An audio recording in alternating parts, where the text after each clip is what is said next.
Garbage collection services boosted with the procurement of 11 new compactor trucks.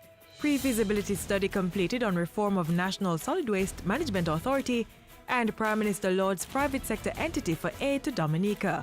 You're watching Jamaica House Weekly.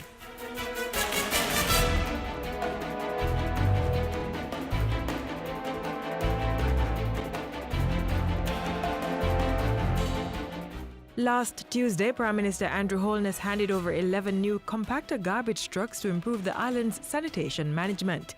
They add to 17 trucks already bought for use by the National Solid Waste Management Authority (NSWMA) since the start of the year.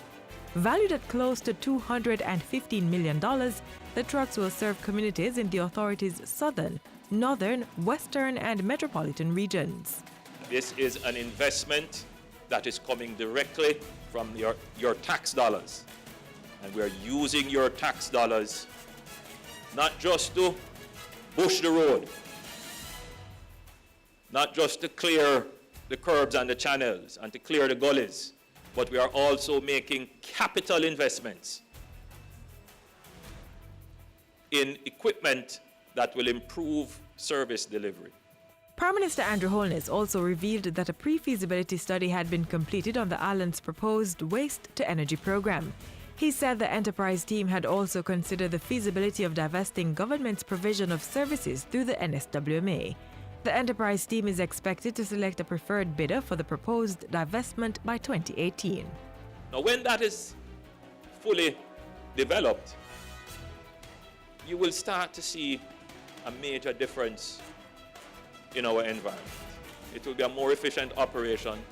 You will have less garbage on your street, and as a taxpayer, maybe you will have less burden because it will be a far more efficient operation. The day before, Mr. Holness lauded the Caenwood Group for its donation of 1,000 tons of Galvalume roof sheeting to the people of hurricane-ravaged Dominica. Valued at $200,000, the donation covers port, handling, and shipping costs. It was routed through the Caribbean Disaster Emergency Management Agency and will be installed on 1,000 homes. It is the intent of the Ministry to receive and deliberately consider all of what was shared over the conference. Critically, it is our intent to use the knowledge shared here to guide our policies and implementation as we go forward. Housing Minister Dr. Horace Chang as he closed out the inaugural Regional Housing Conference recently. Among the issues discussed at the three-day conference was the creation of a comprehensive housing policy to address financing, greater use of technology, and the building of environmentally resilient houses.